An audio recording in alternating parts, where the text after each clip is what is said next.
Hola, buenas tardes a todos y a todas quienes están presentes, a todos los participantes del día de hoy. En honor al tiempo, ¿verdad? De todos, de todas. Hola Sofía, ¿cómo estás? Vamos a dar un minutito extra para que puedan sumarse algunas personas más y vamos a dar inicio, ¿ya? Hola Paula, hola María Ignacia, hola Constanza. Bueno, podemos aprovechar de decirles que nosotros no los vemos, así que aprovechamos de saludarlos a todos. Me imagino que hay caras conocidas, pero que no estoy pudiendo ver, pero muchos saludos a todos y bienvenidos a esta charla, que ojalá pueda ser de provecho para ustedes.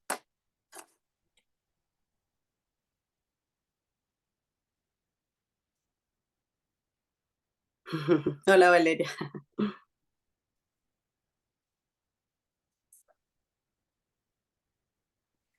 Bien, ahora sí, en honor al tiempo y para poder iniciar en el horario convenido, ¿verdad? Vamos a dar la más cordial bienvenida a este seminario web titulado La vergüenza en la práctica clínica, ¿sí? A nombre del Servicio de Psicología Integral de la Facultad de Psicología de la Universidad del Desarrollo, eh, les agradecemos su interés y su participación. Mi nombre es Carolina Torres, yo soy coordinadora general del SPI de Concepción. Y hoy día voy a estar acompañando, ¿verdad?, al inicio de este seminario. Hola, Rogelio, para justamente presentar, ¿verdad?, este seminario web que va a estar dictando en esta oportunidad nuestras docentes Solange Judú y Janet Canovio, ambas psicólogas clínicas y supervisoras docentes del Servicio de Psicología Integral. ¿Ya? En términos de datos o avisos de utilidad pública, me gustaría comentar que, como decía Solange al inicio, este formato es seminario, por lo tanto nosotros no los podemos ver, ¿cierto?, lo que ustedes nos escriben en el chat, pero no vemos sus caritas porque el formato seminario en el fondo nos permite a nosotros estar en cámara, pero a ustedes no, ¿sí? Entonces, ¿de qué manera lo vamos a hacer para poder interactuar? A través del apartado o de lo que ustedes pueden ver ahí en el menú que dice preguntas y respuestas, ¿ya? Conforme se vaya desarrollando, ¿cierto?, el seminario, ustedes pueden ir dejando preguntas que les surjan en este apartado de preguntas y respuestas, idealmente, ¿ya? Para que Solange y Janet puedan ir posteriormente, ¿cierto?, revisando y contestando estas preguntas que a ustedes les surjan, ¿ya? Pónganme una manito para arriba o un dedito o en el chat si es que Bien, eh, se entendió o si es que queda alguna duda.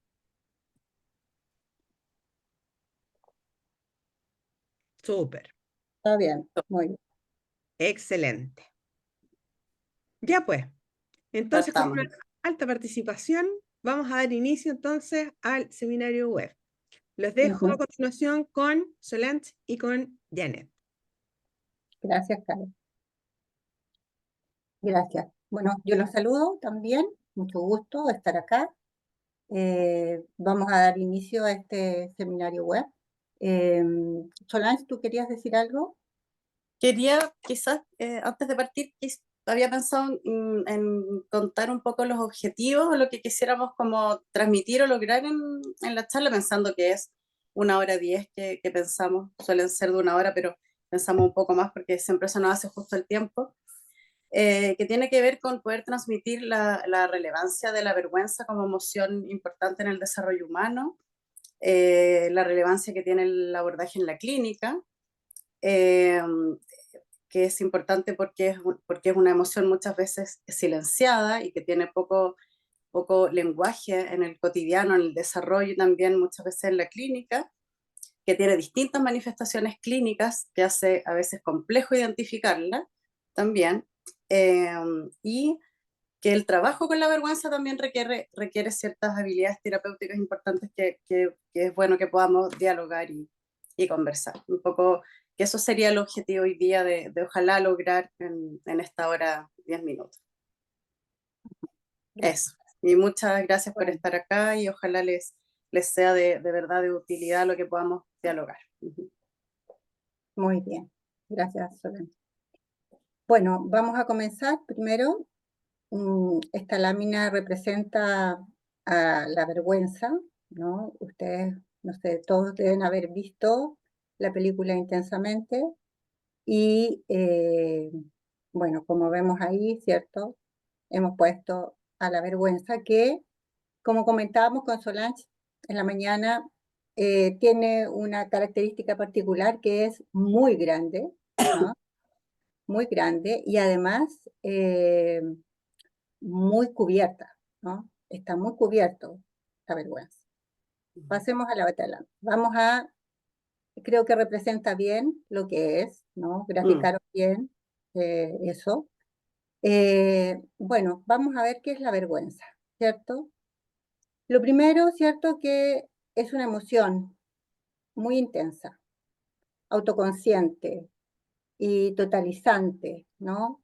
Totalizante en el sentido de que es una experiencia global de desesperanza e impotencia. El self completo es el que se siente devaluado y rechazado, ¿no? Y eso es muy importante porque estamos hablando del self completo, no de una acción, como vamos a ver después y cómo se diferencia de la culpa.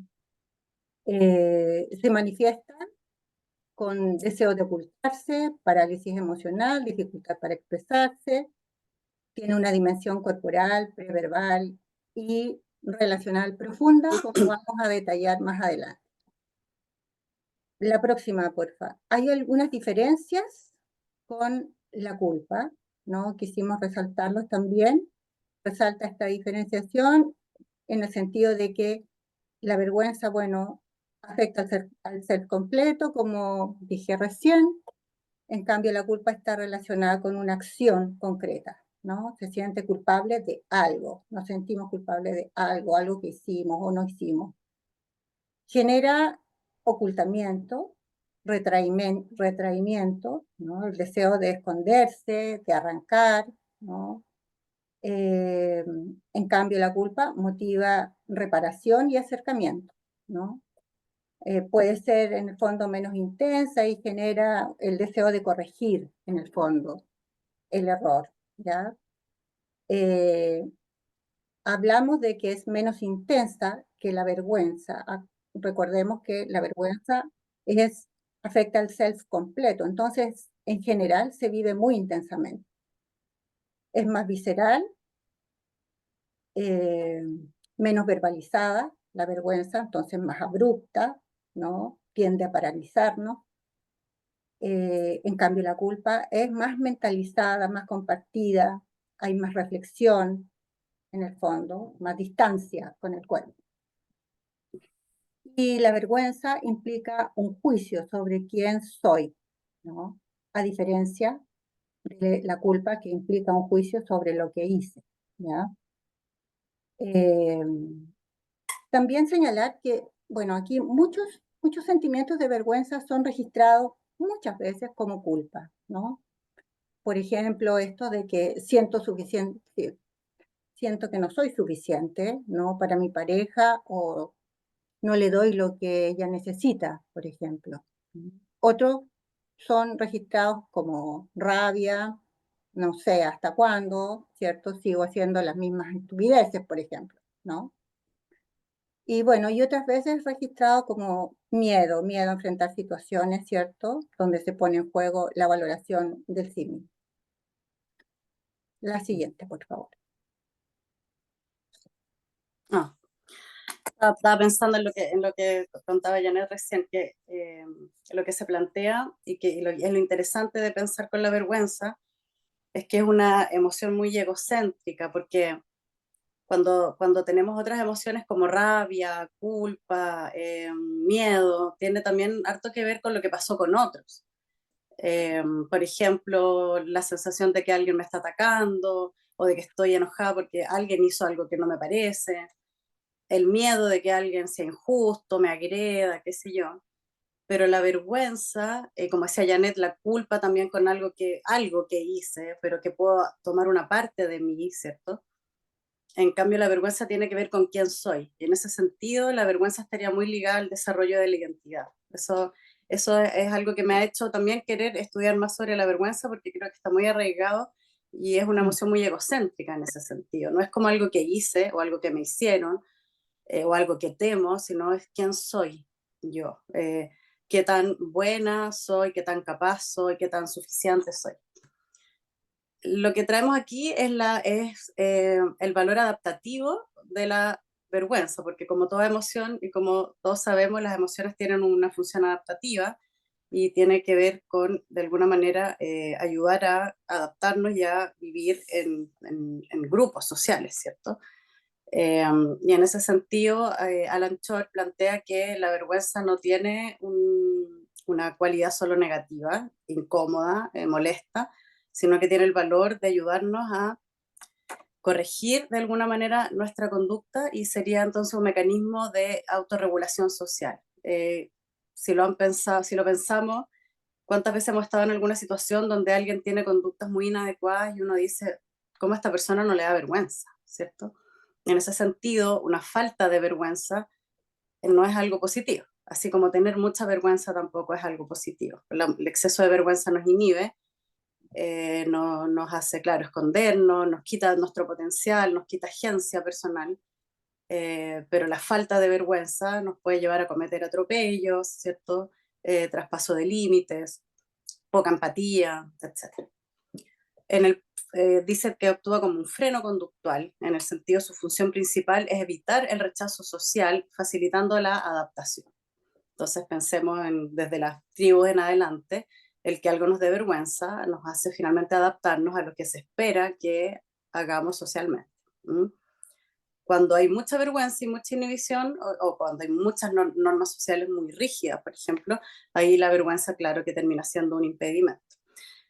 Algo importante de pensar es cómo idealmente pudiéramos vivir en un eje que está entre el orgullo y la vergüenza, flexible, que podamos eventualmente sentirnos orgullosos y hacer algo aunque a los otros no les guste, pero uno estar segura de lo que quiere hacer, y por otro lado, eventualmente poder conectar con la vergüenza sin disociarla, asumiendo que nos hemos equivocado o que lo que hicimos no fue adecuado para los otros, y asumirlo integradamente, sin que nos sea tan doloroso.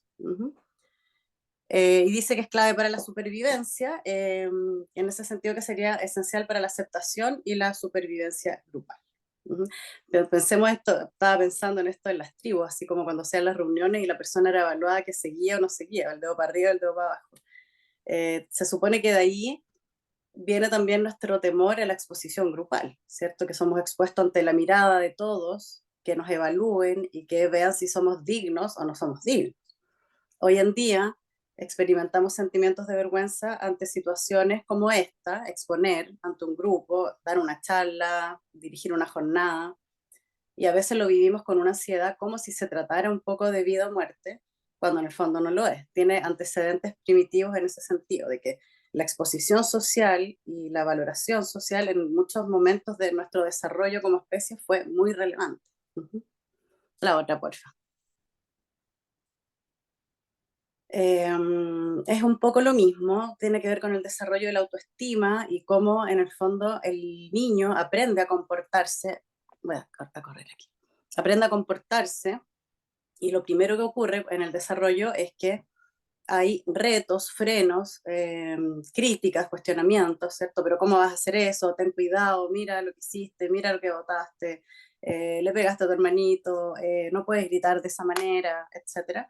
Y empiezan a imprimirse en el desarrollo estas conductas de inhibición, de retraimiento, que pueden llevar a una sensación negativa, ¿cierto?, de invisibilización, pero que también de alguna manera protege ante amenazas a la autoestima, porque al retraerse y al inhibirse genera que puedas tener después la posterior aceptación social y de alguna manera buscar nuevas formas de comportarte y eso potencia el desarrollo. O sea, una buena relación con la vergüenza fomenta el desarrollo de la empatía, en la medida en que yo soy capaz de ver que algo que hago no es adecuado para los demás, no es agradable para los demás, y, y si lo recibo de una manera amorosa y que entiendo que no es un rechazo completo al self completo, sino que es a un aspecto de lo que estoy haciendo, se puede integrar entonces el desarrollo de conductas prosociales eh, y la búsqueda de recuperar vinculación y de cambiar, en el fondo, de modificar la conducta.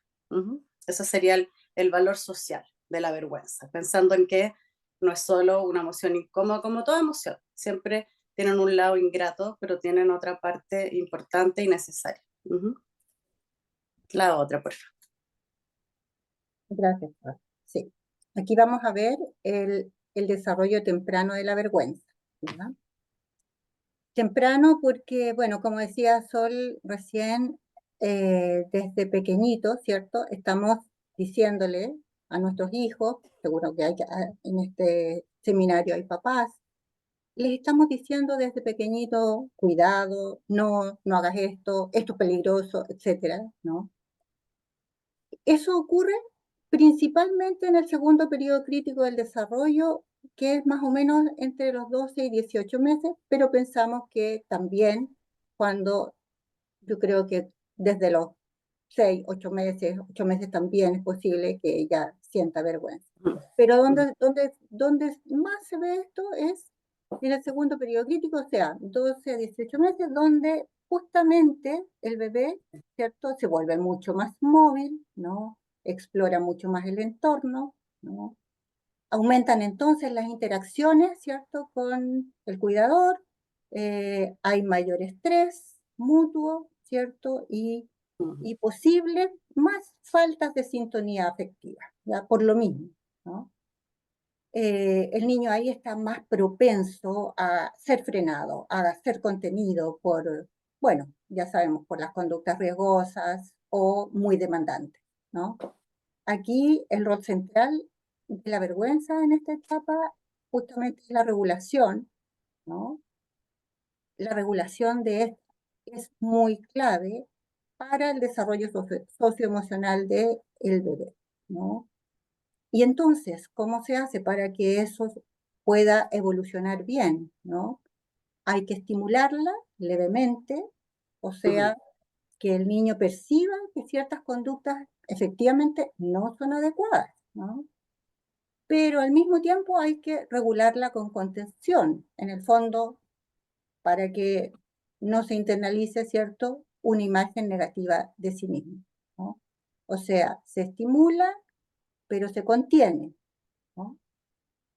¿Y cuáles serían los riesgos entonces aquí de una mala regulación de la vergüenza, ¿no? O sea, si hay mucha vergüenza sin contención, entonces nos arriesgamos a formar un self defectuoso, asociado a mucho dolor emocional, ¿verdad?, en la infancia, y que eso después se traduce en la adultez.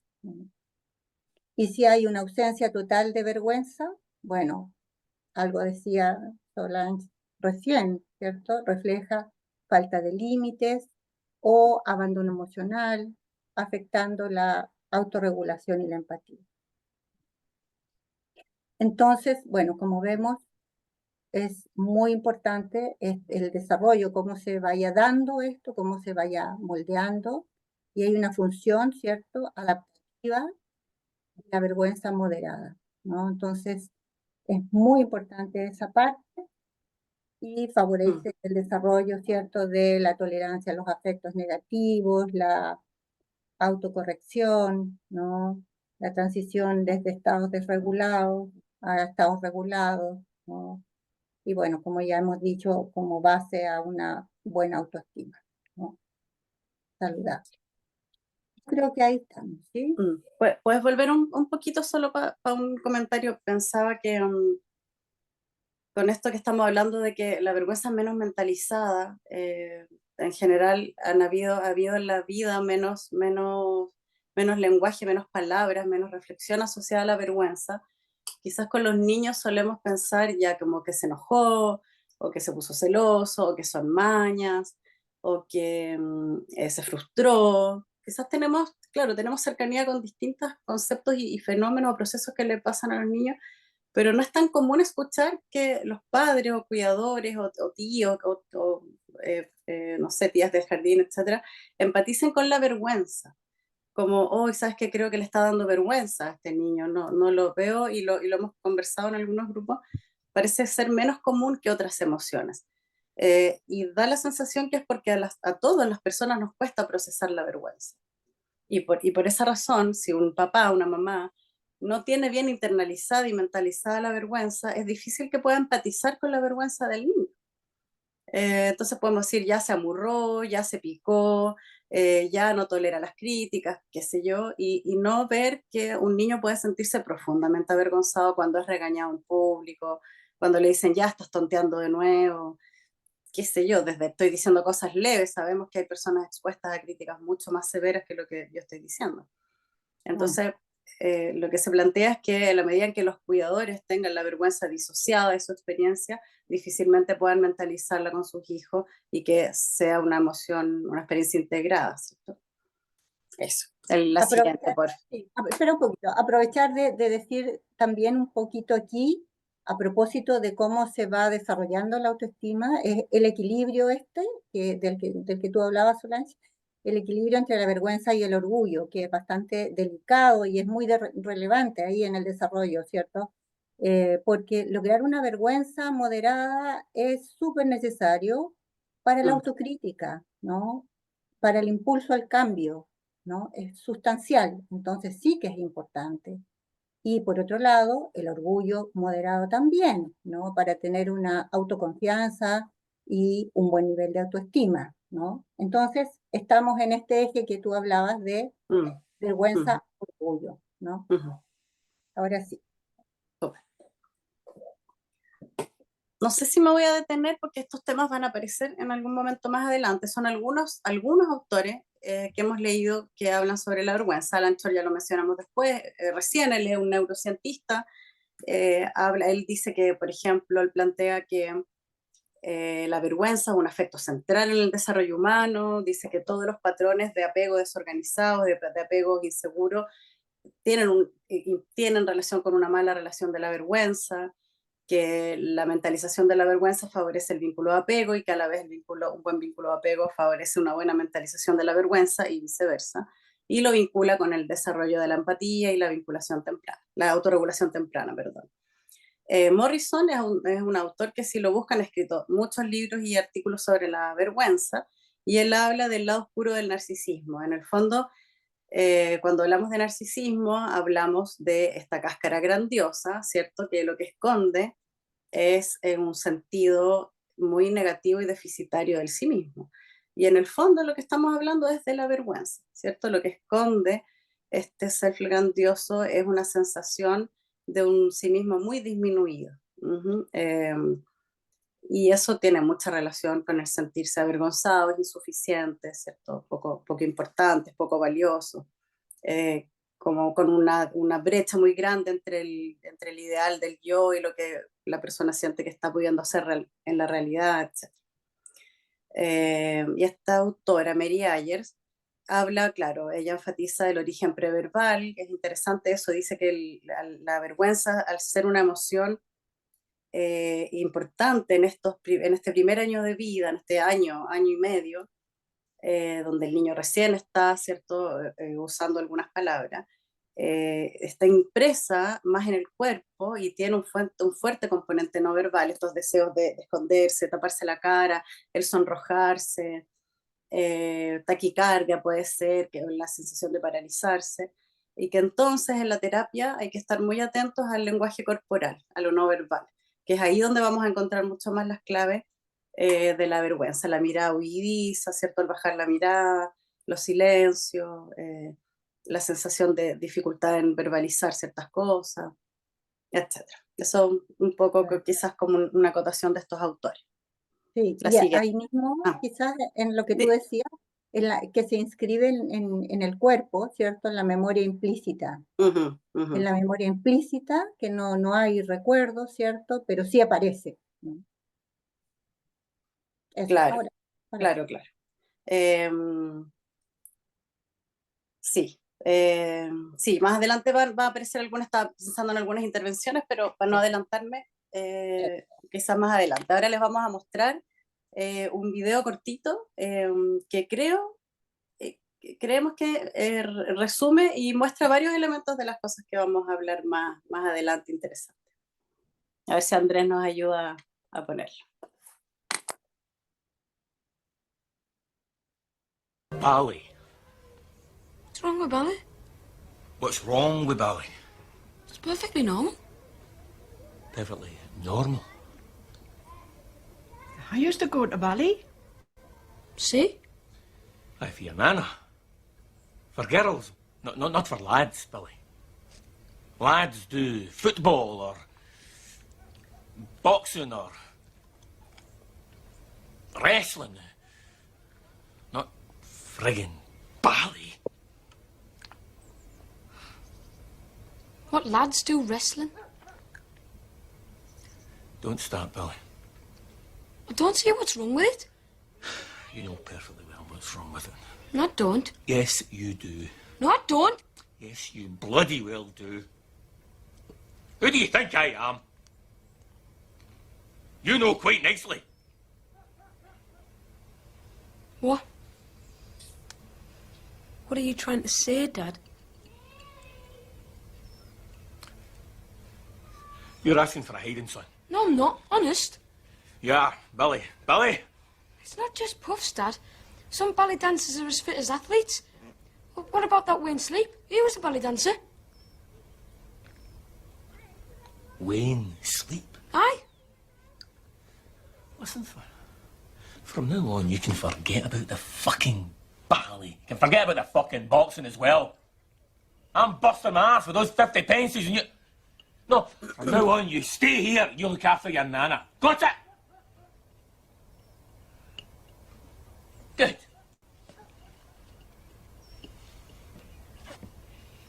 They used to say I could have been a professional dancer if I'd had the training. Will you shut up? I hate you! You're a bastard!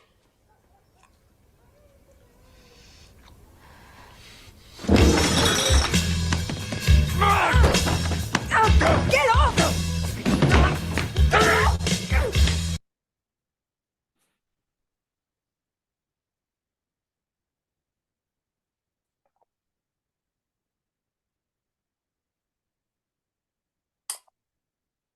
Gracias. Sí. Ahí sí, volvimos. Gracias, Andrés. Me gustaría, alguien vi que comentó algo, me gustaría si quieren dejar algunos comentarios para que después los podamos leer de qué es lo que les inspiró, qué les pasó o qué vieron. También a quién ven avergonzado o dónde ven y en qué ven reflejada la vergüenza, y si lo quieren poner, bienvenido. A mí me llamó la atención que uno pudiera pensar que el padre está avergonzando al hijo. Esa es la intención que tiene, ¿cierto? Es una forma de control social, puso alguien la humillación que precede a la vergüenza. Es súper interesante, ¿eh? Cuando la vergüenza extrema finalmente se convierte en humillación, ¿cierto? Y ahí es totalitaria, es abarcativa, Sí. extrema, ¿cierto? Es destructiva. El padre está alterado, él tiene vergüenza. Bueno, eso pensaba, que uno podría pensar desde un nivel más superficial quizá, que el que está viviendo la vergüenza es el hijo, pero es el padre el que tiene la vergüenza, pero la vergüenza disociada. Entonces él no es capaz de ver que a él le da vergüenza la idea de tener un hijo que baile ballet, que él no se siente capaz o no colinda con esas ideas o con esas orientación artística del hijo, etc. Por lo tanto, lo que hace es defenderse de esa vergüenza con una furia que vamos a ver más adelante, con rigidez, con totalitarismo, que es una forma no poco común de defenderse de la vergüenza. ¿Por qué? Lo pusimos porque no es tan evidente que él siente vergüenza. A términos más superficiales, uno pudiera pensar que lo que él siente es rabia, ¿cierto? También está la rabia, pero defendiendo de los sentimientos de vergüenza. El padre tiene vergüenza, el padre no quiere verse avergonzado porque su hijo estudia ballet, tal cual, pone en riesgo la hombría, su propia vulnerabilidad, quizás en vez de querer asumir que él siente vergüenza, hace sentir vergüenza al otro, tal cual. Todas esas cosas, todo eso pensamos.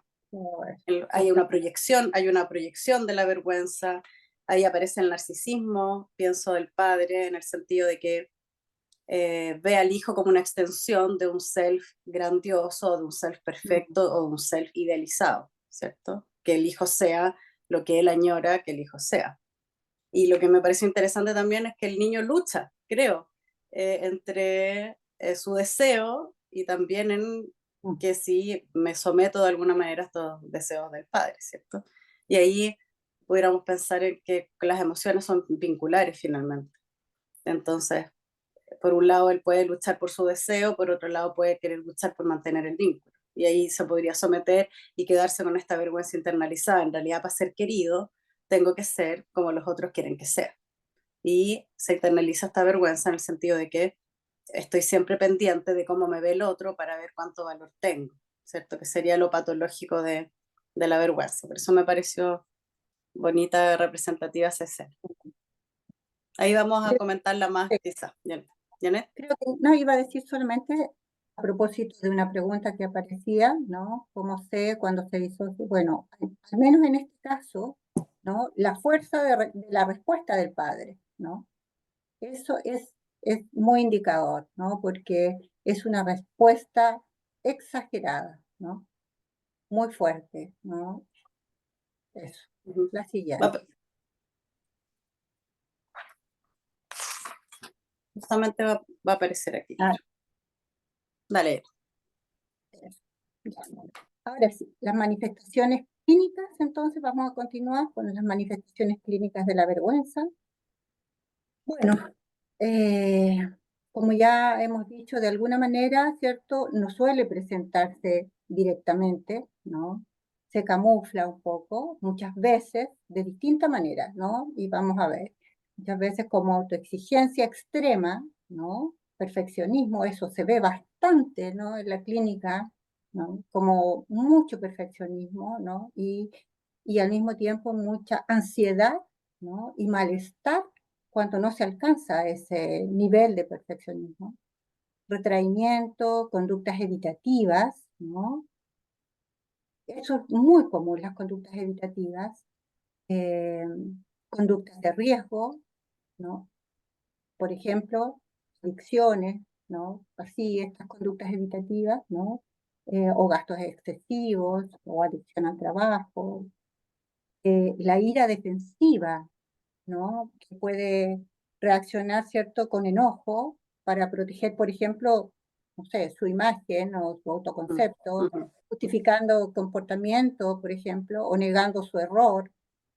Eso puede ser de una manera verbal, física, o reacciones defensivas como rechazo, negación, ¿cierto? Evasión de la responsabilidad, todo eso, ¿no? Por ejemplo, una persona que es criticada por su trabajo, ¿cierto? También puede reaccionar con ira defensiva, ¿no? Negando la validez de la crítica o volviendo a atacar a quien lo hizo, por ejemplo. Rigidez moral, ¿no? Creencias y valores, por ejemplo, firmemente establecidos y que se resisten a cambios y cuestionamientos, ¿no? Como en el video, el papá con una rigidez, los niños no bailan ballet, listo. Sí. Bueno, y en otros aspectos lo mismo, ¿no? Al proporcionar un marco moral claro y consistente, entonces eso puede ayudar a evitar justamente situaciones de vergüenza, ¿no? Al reducir la posibilidad de cuestionar o reevaluar las propias acciones, las creencias propias, etcétera, ¿no? La idealización, otra manifestación, ¿no? Evitar, por ejemplo, sentimientos, ¿cierto?, de imperfección o de vulnerabilidad, al minimizar los errores, los defectos, creando una percepción de perfección o de superioridad. También eso es muy común, ¿no? O, como dice acá, control emocional, ¿no? Pudiera ser también, ¿no? Excesivo, ¿no? En este sentido, ¿cierto? Puede manifestarse de distintas maneras eso, ¿no? Incluyendo, por ejemplo, la supresión de emociones o la inhibición de la expresión emocional. o la evitación de errores, como ya mencioné. Eso, no sé si me queda algo. Bueno, aparecen en terapia, por ejemplo, los temas de evasión, como los temas íntimos o sexuales, silencios, ¿no? O dificultades para mirar al terapeuta. Bien puede a veces disfrazarse, como veíamos, de culpa o de miedo, ¿no? Lo que dificulta la propia mentalización y el abordaje. Esto es además muy común en pacientes con trauma complejo, ¿no? Donde se convierte en parte de la identidad. Esto es muy importante, creo que lo he visto mucho, la sensación de ser indigno, ¿no? Lo vamos a ver un poquito después, sí. Clínicamente, también, ¿cierto? Puede observarse en conductas autodestructivas, trastornos alimentarios, fobia social y en el núcleo de las estructuras narcisistas también. Quizás lo podríamos pensar como dos polos. Claro, Como todo el lado de la grandiosidad, donde la vergüenza está completamente encascarada, ¿cierto? Encubierta, muy defensiva, y donde, claro, lo que ocurre es que se actúa el polo contrario, de alguna manera se proyecta la crítica, ¿cierto? La devaluación en vez del sí mismo al otro, y aparece esta grandiosidad extrema, ese sería un polo. Y en el otro lado está la inhibición, como no me atrevo a nada, no quiero ni que me miren, ni que me pregunten, ojalá no tener que hablar nunca, ni figurar claro, en nada, ¿cierto? Lo que genera un gran desgaste y bueno, y inhibición del potencial, disminución del desarrollo, ¿cierto? todo lo que eso, También todo el perjuicio en el vivir ciertas experiencias, en el atreverse a ciertas cosas. Incluso personas estoy pensando en algunos casos en no atreverse, claro, a tener relaciones sociales o relaciones de pareja, ¿cierto? Como a iniciar ningún tipo de encuentro a un nivel extremo a veces, ¿cierto? sí, Obviamente que podemos ver que están todos los matices, desde una vergüenza, claro, más o menos compleja o complicada, pero en niveles más leves, hasta una vergüenza ya muy, muy disociada y que genera muchos síntomas. y que generalmente tiene que ver con situaciones traumáticas, traumas Mm, complejos, etc. mm. Claro, donde el self completo se ha sentido desvalorizado y han quedado pocos espacios de orgullo, ¿cierto? Porque también lo que sería sano es que las personas podamos asumir nuestros aspectos vergonzosos, ¿cierto? Las Mm, cosas que nos dan vergüenza y que a la medida mm, en que las tengamos integradas incluso las podemos decir, como, oh, ya me tocó pasar a mí a hablar, que plancha, no es algo que me acomode, pero ya bueno, aquí estoy, no sé. Eh, Oye, te quiero pedir algo, me da un montón de plancha, pero y cuando uno lo puede verbalizar y convivir con esa vergüenza, claramente que se hace mucho más agradable, pero eso implica también aceptar esta humanidad compartida, digo yo, de que todos tenemos experiencias avergonzantes, ¿cierto? Y todos hemos tenido experiencias avergonzantes. Y eso en la terapia es súper importante, creo que un poco más adelante también, que cuando podemos ponernos paciente y terapeuta en esta simetría, que se dan tantas cosas que tienen que ver con experiencias humanas compartidas, también alivian mucho, como en el sentido de que hay emociones que podemos mentalizar, podemos ponerle un nombre, un lugar, y que no nos hace menos personas, ni menos importantes, ni menos valiosos. Y eso abre el espacio y el camino para un crecimiento terapéutico, donde terapeuta y paciente crecen también, porque trabajar la vergüenza es difícil tanto para el paciente como para el terapeuta. Menos para el mm, terapeuta si lo tiene más trabajado e integrado, claramente. Por eso la idea es poder hablar de estas cosas. sí, Defensa frente a la vergüenza, una puede ser la ira defensiva, que es lo que vimos recién en el video, ¿cierto? Una reacción intensa. Por ejemplo, si a alguien le dan una crítica en el trabajo, vamos a tener un grupo de personas vamos a tener un grupo de personas intermedias en que lo van a tomar más o menos bien, más o menos mal, algunos se picarán un poco, otros lo entenderán, qué sé yo, pero va a haber un grupo que lo va a vivir terriblemente, se van a sentir descalificados, que lo hacen todo mal, que mejor que no sirven para nada, que mejor casi que eche menos más, qué sé yo, de una manera muy, muy angustiosa. Y vamos a tener un otro grupo que no lo tolera nada y que devalúa y critica y no acepta ninguna crítica y que encuentra que está el jefe súper equivocado y va probablemente a desvalorizar, a devaluar, ¿cierto? Toda la evaluación y que lo hace pésimo, etc. Entonces, es interesante ver que el conflicto es el mismo, que es con la vergüenza, pero las manifestaciones pueden ser súper polarizadas en ese sentido. Sería un intento del self, esta ira defensiva, de protegerse del sentimiento de humillación. Y otra defensa podría ser la rigidez moral, ¿cierto? También, o a valores o a normas, ¿cierto? En este caso, esto como los hombres no sé qué, las mujeres no sé qué otra cosa. Y implica mantener una imagen intachable para que en la medida en que me muestro así, evito el exponerme a que me evalúen, a que me cuestionen o a conectar finalmente con la propia vulnerabilidad, que tengo dudas, que no, las cosas no siempre las hago bien, que he hecho cosas de las cuales me he avergonzado en la vida, etc. La otra, por Otra defensa sería la idealización, en el sentido de que igual es la idealización del otro o del sí mismo. La idealización del otro ayuda para que es tan ideal el otro que mi vergüenza y mi insuficiencia pasa a segundo plano. Eso podría ser una explicación. Y la idealización del sí mismo, que serían más en patologías narcisistas, cumple un poco la misma función, en el sentido que lo que hace es encerrar y anular el sentido de tener una falla, el sentido de ser defectuoso. ¿Cuándo se requieren estas defensas tan grandes? Cuando el sentimiento es muy potente, cuando el sentimiento es totalitario. Si el sentimiento de un defecto es parcial, ha sido mentalizado, ha sido acogido, ha sido integrado dentro de una personalidad completa, del que tiene cosas buenas y cosas malas, los mecanismos no van a tener que ser tan masivos, ¿cierto? Y uno de repente va a tener algunos mecanismos que pueden ser visibles y que otro te puede decir, ya, pero asume nomás, o ya, pero si la embarraste, pero no fue para tanto, y uno puede dialogar un poco al respecto. Eso sería lo más saludable.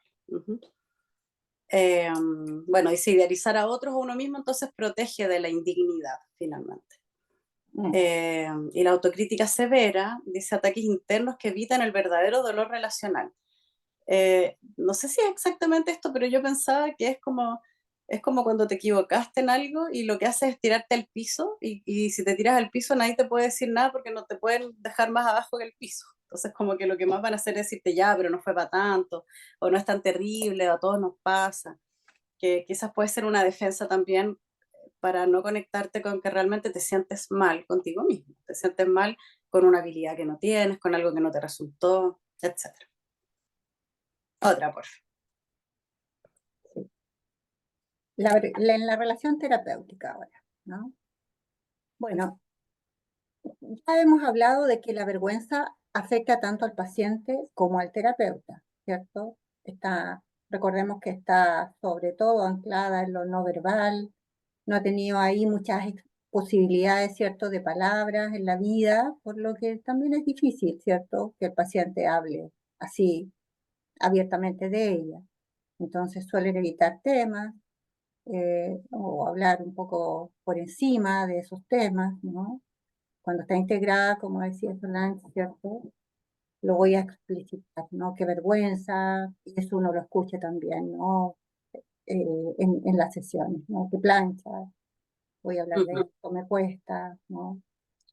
El paciente tiende o puede retraerse, eh, evitar los temas, como decía, hiperregularse emocionalmente, ¿no?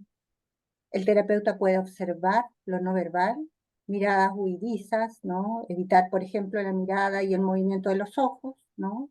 Tensiones, cambios de tono, no sé, inclinar la cabeza, silencios prolongados, etc. Son formas de expresarse desde lo no verbal. Hay, bueno, lo mismo, ¿no? Como sonrojarse, no sé, tener mucha ira, etcétera, lo que hemos hablado, negación. Esencial importante, ¿cierto? Acá construir un vínculo donde la vulnerabilidad sea aceptada sin juicio. Y para eso ¿no? Como hemos hablado, es súper relevante también como terapeutas, también poder mirar nuestros aspectos vergonzosos, darnos cuenta también de eso, poder quizás en momentos acoger ahí, hablarlo incluso a veces, ¿no? Eso ayuda mucho a la autenticidad de la relación, ¿no? Y eso favorece el trabajo con la vergüenza, ¿no? En el fondo es la conexión con el paciente, desde la autenticidad. La validación de la experiencia emocional entonces permite que la vergüenza se transforme en comprensión, validarla como una experiencia humana que es compartida. Yo también la siento. Nadie quiere ser mal mirado. Esto no tiene que ver con que no nos quieran, ¿no? Y eso es muy importante. Tiene que ver, ¿cierto? Más bien con que nos critiquen, ¿bien? O nos rechacen.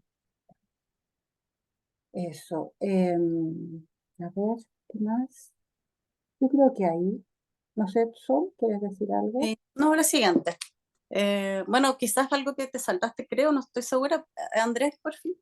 En la anterior, quizás estaba pensando en que tenemos igual un perfil de pacientes distinto entre el retraído, inhibido, avergonzado y el grandioso, Ah, bueno, sí. eh, Ya, y que ambas tienen ya. dificultades distintas Sí. en la contratransferencia, ¿cierto? Y cada uno aquí pensará con qué tipo de paciente le costará más. Uno podría pensar que, claro, el grandioso puede generar más temor en el terapeuta y más vergüenza en el terapeuta, que te confronten, que te cuestionen, que te digan que no entienden el trabajo que estás haciendo. No sé, ¿cierto? Como pensando con un paciente con una patología narcisista, donde la vergüenza la tenga muy proyectada y lo que busque de alguna manera es avergonzarte, va a estar más difícil, si es que uno no tiene que la autoestima bien puesta, digo yo, si uno no ha trabajado y bien puesta no quiere decir de tener una súper excelente autoestima, porque caeríamos en lo mismo, sino una sana autoestima, una regulada autoestima, en ese sentido que podamos tolerar el no saber, el estar confundido, que podamos tolerar la incertidumbre, los silencios, los ataques también, que sepamos diferenciar, ¿cierto?, lo que le pasa al paciente de lo que es con uno. Entonces, pensaría que quizás con ese grupo de pacientes nos costaría más. Eh, con los pacientes más retraídos y más avergonzados y más inhibidos, tenemos el otro riesgo, es de que al tratar de estimular, de generar un cambio y de instar a hacer cosas y actuar en el mundo, no los avergoncemos de nuevo. No sé si se entiende. Como no caer en esta cosa de como de ya, puedo mostrar como que no es tan difícil, pero atrévete, si es solo vas a pasar adelante un rato, no sé, no sé si tengo un ejemplo ahora tan a la mano, pero que hay que tener ojo que cómo sea este impulso que queramos dar, que sea respetuoso del timing del paciente también, y poder evaluar el nivel y la profundidad de la vergüenza. Cuando es muy profunda, no podemos partir dando ni consejos ni instando rápidamente un cambio, ¿cierto? Porque hay que construir puentes mucho más anteriores a eso. Eh, Cuando es una vergüenza medianamente mentalizada, claro que uno puede instar. Tengo a la mano algo muy cortito, pero que quizás puedo pensar como de un pedacito de una sesión con alguien con una vergüenza no tan disociada. Entonces me dice, estoy súper atenta al error, me dice, me quedo rumiando las cosas negativas en el trabajo, me siento siempre compensando lo que vivo como un error, como una falla, siempre estoy tratando de dar más y más y más porque siempre me siento en deuda, como que no lo he hecho bien. Alguien que se autoexige rígidamente, me muestra sus deseos de esconderse, de no ser visto, de no figurar, de no ofrecerse para nada, ¿cierto? Entonces genera el círculo vicioso de que como no me ofrezco nunca y no me ofrezco a participar o a hacer yo un cierto trabajo, después tampoco me lo piden, entonces eso me confirma también quizás mi déficit, de que parece que no me consideran tan apta. Entonces, estamos en ese trabajo de ver este círculo vicioso con la vergüenza. Y claro, en la medida en que ese trabajo ya tiene un trabajo previo de que hay un vínculo terapéutico, de que hay una explicación y hay una profundización en la historia, en los vínculos que llevaron también a esta inseguridad, uno puede hacer este trabajo quizás de ir estimulando cambios. Pienso que hacerlo tempranamente igual puede ser arriesgado. Estoy pensando en los riesgos con ambos tipos de pacientes, con el grandioso o con el que es muy inhibido. Eso nomás. Sigamos. Sigue en la misma línea. En la vergüenza. misma línea. Bueno, pero en la misma línea, pero esta lámina es porque en el fondo nos interesa, y con Janet trabajamos desde el modelo psicoanalítico relacional, que lo que busca también es mirar mucho los procesos que ocurren en el terapeuta, no solo en los pacientes. Nosotros, nuestra herramienta de trabajo es nuestra subjetividad, y en ese sentido estamos todo el tiempo implicados en la relación con los pacientes. No somos unos observadores de lo que le pasa al paciente, somos partícipes de lo que le pasa al paciente. Y en ese sentido no estamos exentos de vivir procesos y fenómenos que le ocurren a nuestros pacientes. También podemos avergonzarnos en distintas situaciones, y también creo, por lo menos en mi información, yo no recuerdo que alguien me haya hablado de la vergüenza al intervenir. No recuerdo haber tenido algo de formación en eso, haber pensado en eso, pero todos hablábamos de la ansiedad de partir atendiendo, de la ansiedad de qué voy a hacer, del temor a fallar, de quizás del no acordarse de cómo hacer una buena entrevista, pero hablamos un poco de la vergüenza, como de la vergüenza que se te olvide algo, de la vergüenza que no tuviste, no se te ocurrieron preguntas inteligentes o interesantes, de que te quedaste en blanco, de que el paciente te hace una pregunta y no tienes la respuesta. Entonces creo que todo el proceso del desarrollo como terapeutas de ir integrando la falla, el no saber, el tener dudas, el poder decirle que no lo tienes claro, que lo vas a pensar, que se lo vas a decir después, es súper importante. Por lo menos en mi práctica personal ha sido muy relevante tener una relación más amistosa con la vergüenza. Es una emoción incómoda, no nos gusta. También estar enojado es incómodo, y hay muchas otras emociones que pueden ser incómodas, pero como decíamos, esto de la vergüenza es tan asociado a la identidad, a lo que yo soy. Entonces es como que nos abarca completamente. Puede aparecer, dice entonces, ante intervenciones fallidas, silencios prolongados, un paciente que se ve incómodo, por ejemplo, o que tenga cara de reproche. Hablar de temas íntimos o sexuales. Los pacientes, algunos se atreven más, otros se atreven menos, pero llevan temas que les dan mucho pudor, ¿cierto? Tienen que hablar de sus disfunciones sexuales, nos cuentan qué les pasa en la intimidad. Si uno es muy pudoroso con esos temas, también nos va a dar vergüenza.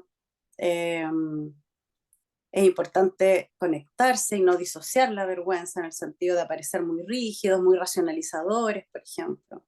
Hablar desde un nivel muy intelectual para no conectar más profundamente con el tema, por ejemplo. ¿Qué otros aspectos nos pueden dar vergüenza? Si quieren, sé que hay un comentario por ahí que tengo pendiente, pero si quieren comentar alguna otra cosa, para los colegas, que me imagino que hay muchos colegas, la supervisión clínica puede ser un espacio de vergüenza también. Ojalá no, y ojalá uno esté en un grupo de supervisión donde se sienta acogido, validado, que las críticas sean vividas en un ambiente de confianza, constructivo, etcétera. Pero así todo, cuando uno expone un caso y expone sus intervenciones, expone su modo de trabajo, expone sus conocimientos de psicopatología, de técnica, expone nuestro estilo propio, personal, también con el paciente exponemos nuestro estilo personal, si usamos el sentido del humor o no, si somos relajados o si somos más serios, qué pensamos sobre ciertos temas también se trasluce. Eh, También desde mi mirada de que el terapeuta jamás logra realmente ser neutro, ni abstinente, ni anónimo en ese sentido. O sea, tenemos una forma de ser, estamos en un contexto en particular, atendemos en un contexto en particular, entonces hay muchas cosas que hablan de uno, de repente nos ven en otros lados, te vi, no sé, bailando, te vi comprando, no sé, te vi en rec, no sé, etcétera. Como que hay situaciones en que uno puede decir, oh, qué plancha, que podríamos sentirnos avergonzados. La exposición emocional también al intervenir, al hacer una intervención, al hacer una devolución, cómo mira salir, se entenderá, será profunda, le achuntaré a lo que le pasa, será asertiva. Creo que es un proceso gradual, ojalá, como a lo largo de los años como terapeuta. La percepción de no ser suficientemente bueno, competente, fallas en el encuadre, olvido, que se te olvide una sesión, que preguntes algo que te digan, eso ya me lo preguntaste como 3 veces, poder incorporar las fallas, decir, sabes que yo en realidad hay cosas que no me acuerdo, o sea, yo no sé, los nombres, las profesiones, la edad de los hijos, poder aceptar que no hacemos todo, que no sabemos todo, que no podemos todo. Esos son como los antídotos contra la vergüenza, ¿cierto? Errores dice que atentan contra el sentido de competencia. Bueno, atrasarse, que se te olvide una sesión, etc. Y vergüenza ante la idea de ejercer un rol de poder o de autoridad. Ahí estoy pensando en alumnos que son los que más me cuentan su experiencia, porque como superviso desde ahí es donde más recibo esta retroalimentación de qué es lo que les pasa en su rol. Y estar en este rol donde el paciente te pone, te ubica en un lugar de autoridad, donde quiere escuchar lo que tú tienes para decirle, para algunas personas, terapeutas, no es cómodo, porque quizás nunca han estado en ese rol, donde su voz es importante, ¿se entiende? Donde su voz es escuchada, tiene un peso y les da pudor, porque quizás nunca han cumplido ese rol antes en su desarrollo social y emocional. Entonces, y hay más ejemplos, pero tenemos un montón de situaciones donde los terapeutas también nos exponemos a sentirnos avergonzados, hasta de, no sé, de cómo nos vemos, de que el paciente se fije y te dice, hoy te cortaste el pelo, hoy, no sé, qué sé yo, nos observen, etc. Así que igual es importante este trabajo en integrar la vergüenza en el terapeuta. Sí. Y Voy a leer un iba a, poco. iba a comentar algo ahí a propósito también de la vergüenza, por ejemplo, por tener una vida emocional o relacional no perfecta, ¿no? También. O sea, el terapeuta también puede sentir vergüenza, ¿no? De que su vida personal no está alineada con las experiencias implícitas del rol, ¿no? Que eso también puede incluir sufrimiento emocional, dificultades de vínculos, qué sé yo, ¿no? O vivencias de fracaso, ¿no? Eso. Estaba Y leyendo muy cortito algo, dice algo muy concreto, dice, pero hablar del tema de los pagos, muy atingente el sí, comentario. sí, Lo que vale, o sabes que no me has pagado, mm, o no sé, cada uno tiene setting distinto, pero decir, oye, es la sesión es que no llegues y me dejes plantada, me la tienes que pagar igual.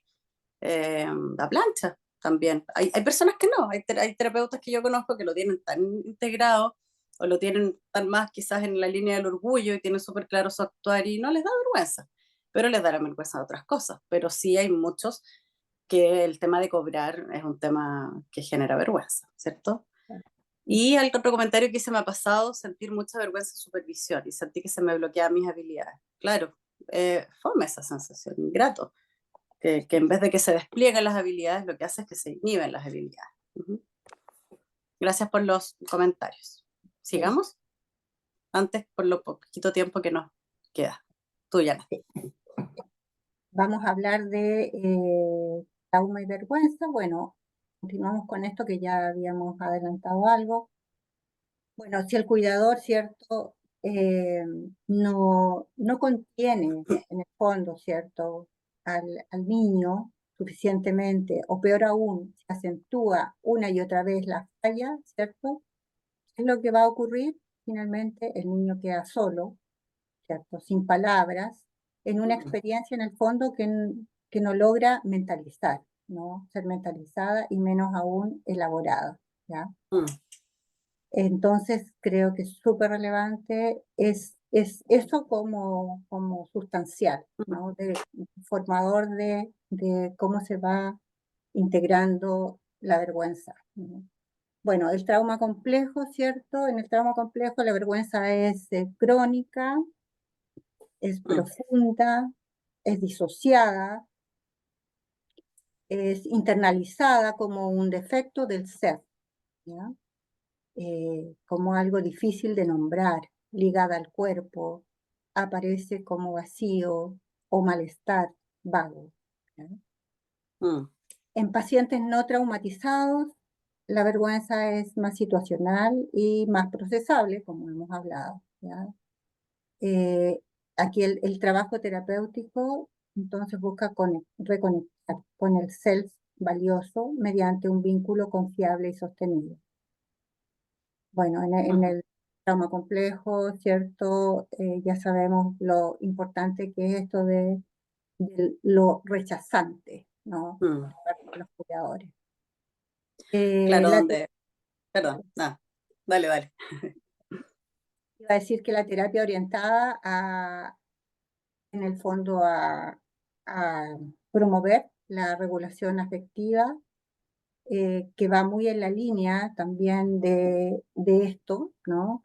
Implica estrategias también vinculares que ayuden al paciente a aumentar su tolerancia en el fondo, no solo al miedo, sino que también a la vergüenza asociados al trauma relacional, ¿no?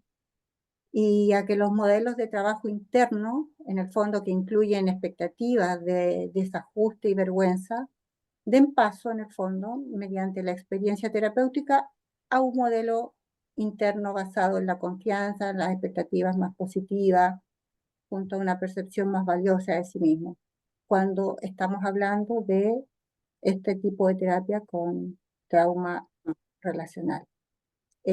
Trabajar ahí el apego inseguro mediante estrategias que apunten a ese sistema primario de regulación del afecto, ¿no? Lo cual incluye entonces elementos no verbales, incluso más elementos no verbales que verbales, ¿no? Como es la mirada del terapeuta, su interés genuino, la aceptación en el fondo, la compasión, también la exposición del terapeuta, como decía Solange, Mm, así como la validación emocional implícita y explícita, ¿no? mm, Bueno, aquí las actitudes defensivas van a aparecer en la relación con el terapeuta, en especial en pacientes con trauma relacional, ¿cierto? Como una forma importante, mire, como una forma de adelantarse en el fondo a experiencias de rechazo ya vividas, ¿cierto? ujú. Y así atenuar los sentimientos de vergüenza o el impacto de todo el temor que tienen.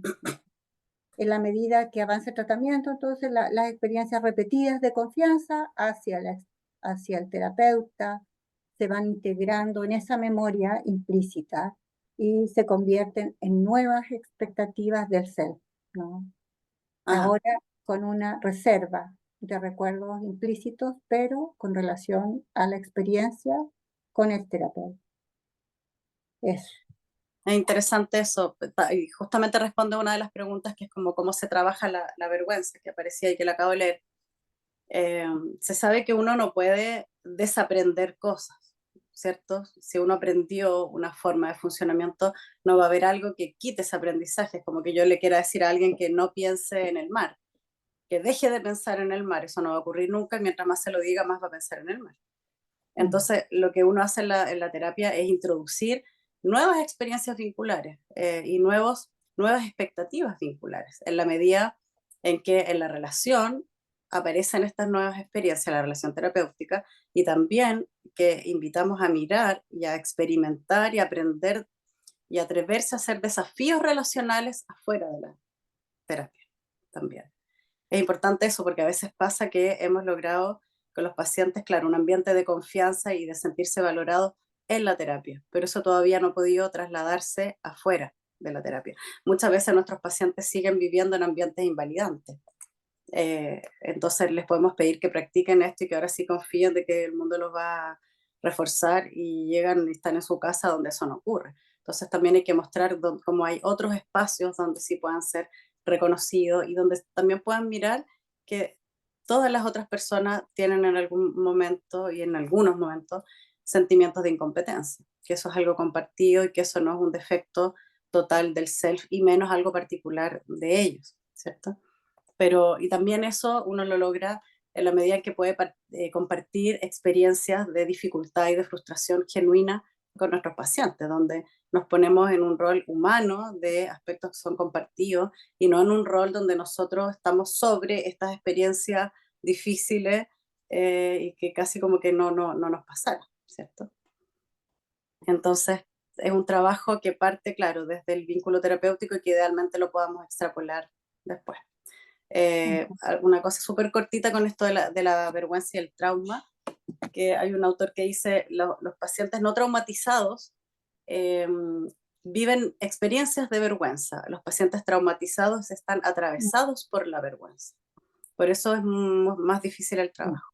Por eso la vergüenza es más crónica, porque los cuidadores, que son las personas que te tuvieron que validar y que te tuvieron que significar y que te tuvieron que mirar esto del brillo en los ojos de la madre, ¿cierto? Que el niño ve que la madre te admira y se regocija contigo y con tu forma de ser.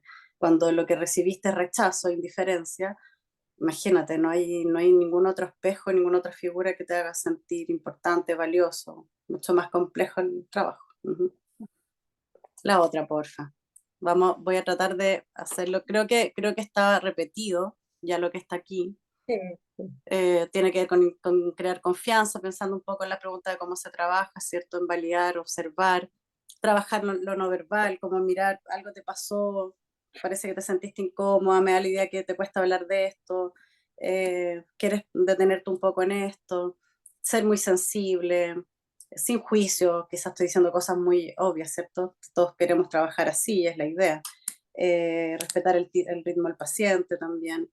Y tener ojo en las experiencias que nos están tocando, nuestros propios traumas, si es que tenemos trauma o experiencias difíciles que puedan activar nuestras propias defensas. Creo que sale la siguiente, porfa, Andrés. Creo. No, al final. No, ya.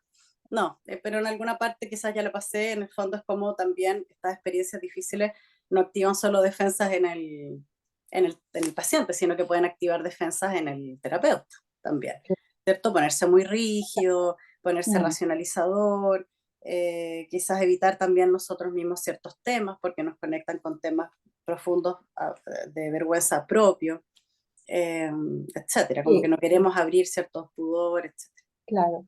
Quizás ahí, a propósito de eso, claro, si no trabajamos la propia vergüenza, también eso puede producir como distancia empática, por ejemplo, con el paciente, ¿no? Nos retraemos, ¿no?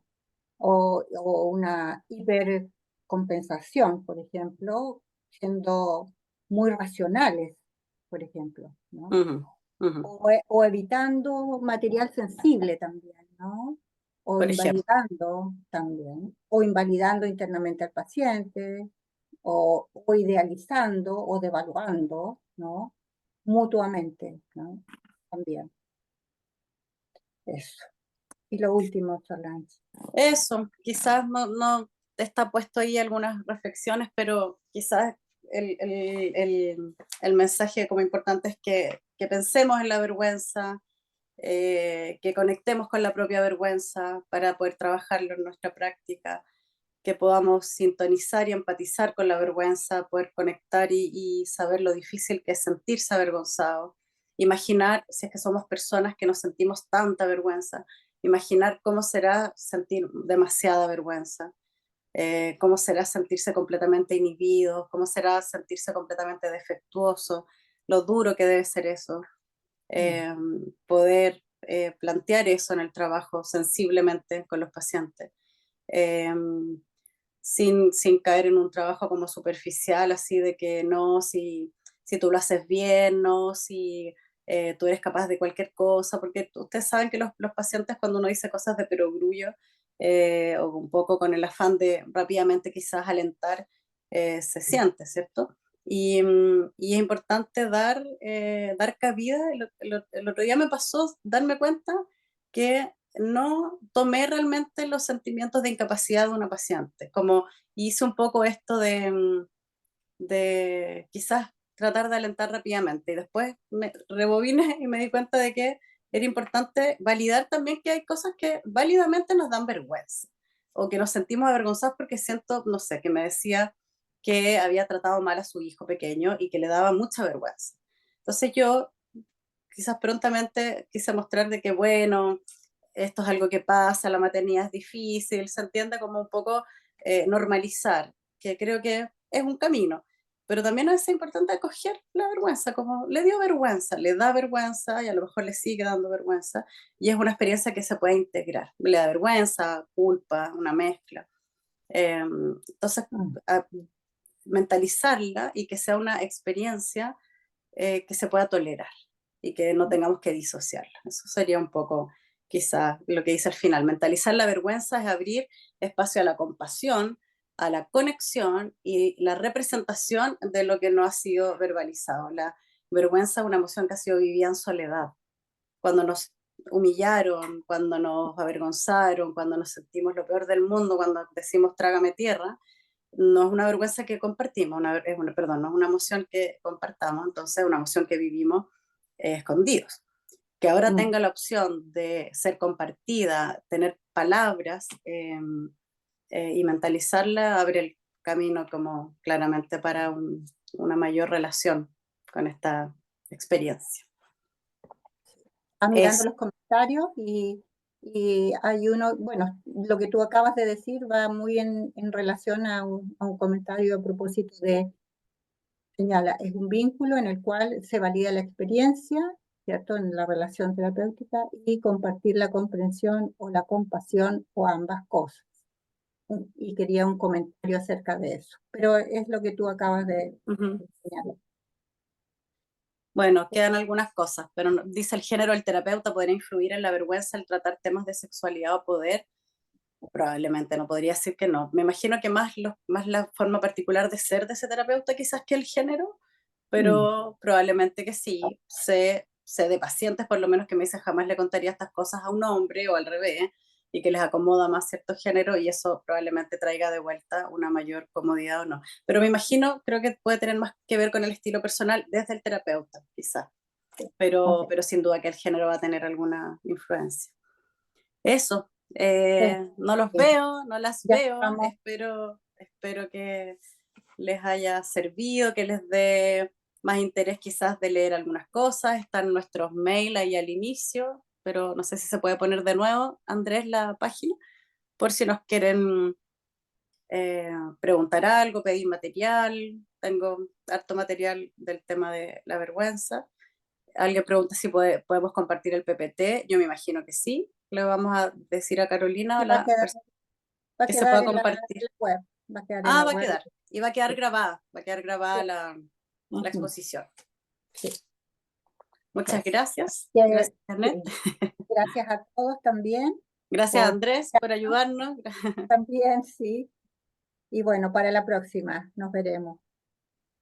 Sí, Gracias capaz que eventualmente Gracias. pudiéramos hacer una segunda parte en algún momento, quizás sí salen más elementos a que trabajar. Buenísimo.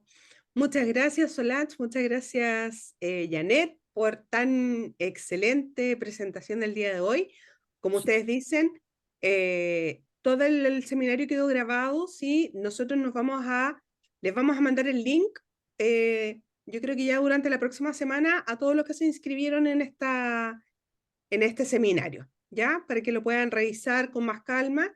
Y si ustedes, claro, nos autorizan a enviar el PPT, también lo podemos hacer a través de ese mismo correo, ¿ya? Muchas Súper. gracias y buenas noches para todos y para todas. Gracias, buenas noches a todos. Adiós.